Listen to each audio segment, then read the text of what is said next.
আমাদের পটুয়াখালীবাসী একটি স্বেচ্ছাসেবী সংগঠন। আমরা সবসময় প্রান্তিক মানুষদের নিয়ে কাজ করে থাকি। আমরা প্রতি রমজানে এই ঝাউবনের এই 4 লেনে আমরা ইফতারের আয়োজন করে থাকি। এটা আমাদের পটুয়াখালীর বিভিন্ন বৃত্ত ভান্ডারে সহযোগিতা করে থাকে। আমরা প্রতিদিন 100, 150, 200, আজকে 90 ব্যাচ, তারা আজকে 250 লোকের আয়োজন করেছে এবং আমরা শুধু জাস্ট আয়োজনে থাকি। এটা বিভিন্ন বৃত্ত ভান্ডার সহযোগিতা করে, তার আয়োজনই আমরা এগুলো করে থাকি।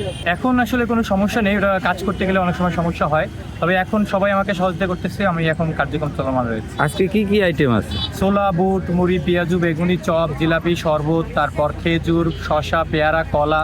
এখানে আসলে দিনমজুর সহ পথচারী এবং আমাদের এই পলিটেকনিক্যালের অনেক ছাত্রাবাসে যে সকল শিক্ষার্থীরা থাকে, ছেলেরা থাকে, ওরা আমাদের এখানে ইফতার করতে এসে থাকে। পটুয়াখালীবাসী একটি স্বেচ্ছাসেবী সংগঠন। করোনা ভাইরাসের পর থেকে আমরা পটুয়াখালীর যে ব্যস্ততম 4 লেন আছে, 4 লেনে ঝাউতলায় আমরা আয়োজন করছি ইফতারখানা। ইফতারখানাটি আমাদের করোনা ভাইরাসের পর থেকে চলমান আছে।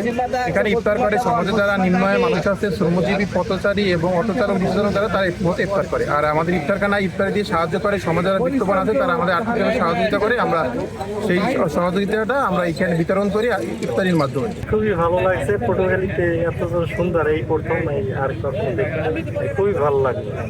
সবার ভালো লাগে। আমরা সবাই আই, আল্লাহ রহমত, ইনশাল্লাহ আমরা খুব খুশি। খুব আমার দ্বারা অত্যন্ত ভালো লাগে। তো সবাই তো ভালো লাগে ইনশাল্লাহ। যারা করছে তাকে আল্লাহ